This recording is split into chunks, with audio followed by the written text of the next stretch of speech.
Il y a des artistes qui nous marquent, des styles ensilés dans leurs marques et des marques qui ont leur style. Il y a des chanteurs qui marquent leur style quand d'autres sont un style qui marque. De ceux qui osent, je vous propose de nous poser sur l'auteure-compositrice Rosalia et de son titre Bergen.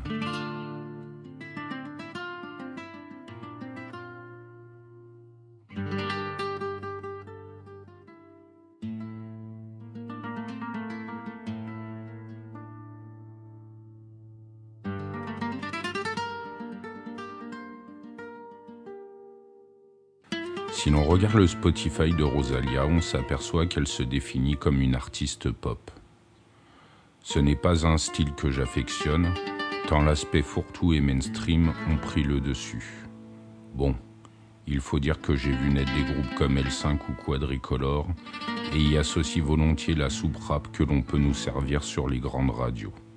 Ce constat est d'autant plus consternant lorsque l'on parle des artistes hispano et latinos, où l'on tombe dans une mièvrerie consternante pour les plus connus d'entre eux, aux textes et instrumentaux redondantes servis comme une soupe auditive entre les Magic System et la chenille lors des événements festifs en tout genre. Loin de moi l'idée de critiquer les aficionados du genre, mes goûts musicaux sont loin d'être parfaits, mais voilà, cela ne passe pas ou peu. L'exercice que je m'impose aujourd'hui et vous propose en est par conséquent d'autant plus périlleux. Comment suis-je arrivé à vous proposer cette chronique dans un podcast qui vise à vous faire découvrir et potentiellement aimer une chanson et ou une artiste? Je vais vous le dire. Je suis et resterai à jamais un fan inconditionnel de Björk. Elle est selon moi inclassable et représente à elle seule un style à part. C'est donc en écoutant ces titres en mode shuffle que j'ai découvert Bergen. Il ne s'agit pas d'un titre à proprement parler de l'artiste islandaise, mais d'une collaboration avec Rosalia.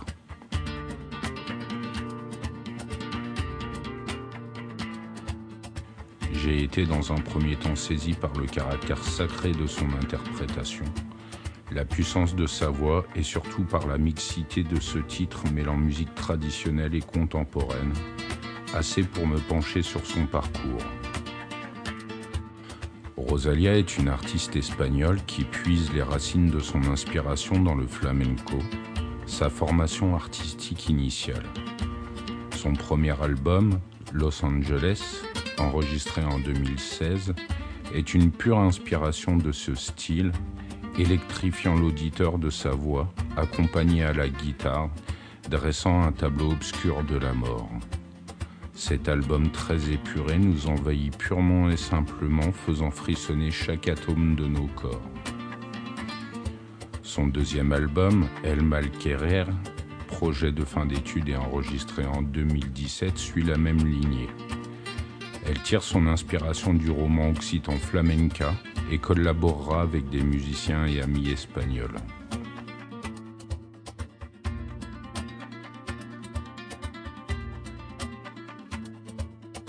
C'est en 2018 qu'elle commence à se faire un nom avec le premier single de Malamente. Les médias et des artistes comme Dua Lipa la repèrent. Elle fait une tournée pour son deuxième album avec des passages dans des festivals comme Lollapalooza ou Coachella.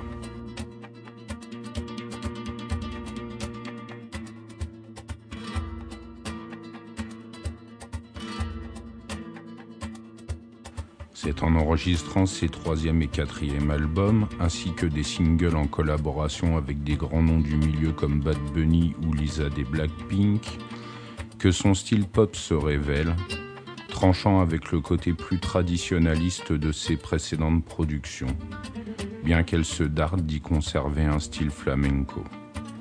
Pression de la maison de disques, influence du milieu, besoin de coller à quelque chose de mainstream, je ne pense pas. Je suis convaincu d'une recherche de la part de Rosalia, une expérimentation musicale qui lui permettra d'affiner son style et de prendre ses marques. C'est ce que l'on peut ressentir à l'écoute de Lux, La Lumière en latin, son cinquième album. Véritable pièce orchestrale en 4 mouvements présentant des figures mystiques féminines, elle ira jusqu'à apprendre plusieurs langues pour coller aux origines et accessoirement de nous éviter une Mike Brandt. Le titre Bergen est selon moi l'un des plus aboutis. Déjà parce que l'artiste présente Björk comme l'une de ses références, entre Aretha Franklin et Lauryn Hill, aussi parce qu'il représente la quintessence esthétique, tant sur le plan musical que visuel, mais surtout parce que l'artiste nous présente une esquisse aboutie de son univers en expansion. Je vous parle d'esquisse, car selon moi, bien qu'elle soit déjà récompensée de plusieurs disques d'or et autres récompenses, Rosalia est une artiste en devenir. Je ne serais nullement étonné que l'on parle d'elle comme d'un style à part entière dans quelques années, à l'instar de Björk. Ça, seul l'avenir nous le dira. C'était Empreinte sonore. Bonne écoute à vous.